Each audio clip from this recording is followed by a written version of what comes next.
Remember, let's go back in history, in the Old Testament. We know about King David, right? And King David was a pious king. He really wanted to build a temple for God. But God did not allow him to build a temple because he committed adultery and he made a lot of sins and he was a soldier. And then his son Solomon came to sin. And Solomon in Hebrew comes from the root word shalem. Shin lamed mim. Shalem means perfect. Literally means perfect. He is the perfect man to build the temple of God. But we know at the end of days of King Solomon, things became so corrupt. All right? And his kingdom was split into two parts. The kingdom of the north and the kingdom of the south. And we know about two kings, Jeroboam and Jeroboam. And Jeroboam ruled in the north. Now I'm coming to the 9th century, 8th century BCE. I'm speaking about 850 BC. And then come the kings of Israel after Jeroboam, Omri. All right? And then the son of Omri was Ahab.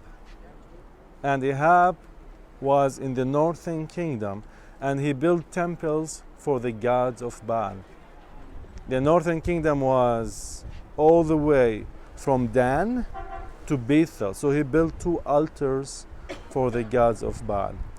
And let me read for you the background in 1 Kings chapter 16 from verse 29. In the 38 years of Asa, king of Judah, Ahab, the son of Omri, became king over Israel. And Ahab, the son of Omri, reigned over Israel in Samaria 22 years. Now, we are standing on Mount Carmel, then there is a valley down, and back of the valley is Samaria. That was his capital. Now Ahab, the son of Omri, did evil in the sight of the Lord, more than all who were before him. And it came to pass, as though it had been a trivial thing for him to walk in the sins of Jeroboam, the son of Nebat, that he took as wife Jezebel, the daughter of Ethbaal, king of the Sidonians. And he went and served Baal and worshipped him. So King Ahab followed his wife and left worshipping the God of Israel and worshipped the God of Baal from Phoenicia, from the north. Then he set up an altar for Baal in the temple of Baal, which he had built in Samaria. And Ahab made a wooden image. Ahab did more to provoke the Lord, God of Israel, to anger than all the kings of Israel who were before him. And because of kings, they are located from God. So whenever the kings become corrupt, God sends a prophet. And he sent prophet Elijah to put back King Ahab on track. Elijah. You know what Elijah means? El Yahuwah. His name is God. Yahuwah is God. Now the people were maneuvering between two gods, the God of Baal and the God of Israel.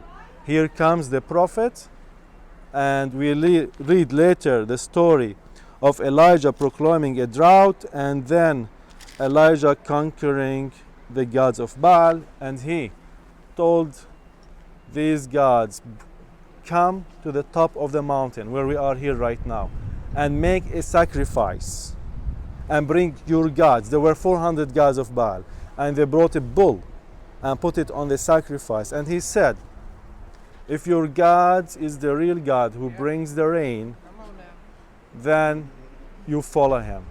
If the sacrifice I made, the God of Israel, is the real God, follow him. And these gods of Baal, you know the story, they even cut themselves, and even Elijah was mocking them, and he made a trench around the altar and put water, and we know that the God of Israel answered by fire and burned the sacrifice. Now all the people were shocked because they knew that God of Israel brought water on the just and the unjust. And it was a lie. It was not the God of Baal, because they believed all the time the God of Baal is the God of high mountains. He brings water. Why water is important? When it rains, there's a valley, there's a crops, there is food, there is life. And they followed the God of Israel and stopped following the God of Baal. So that was the stage of the background of history that took place here.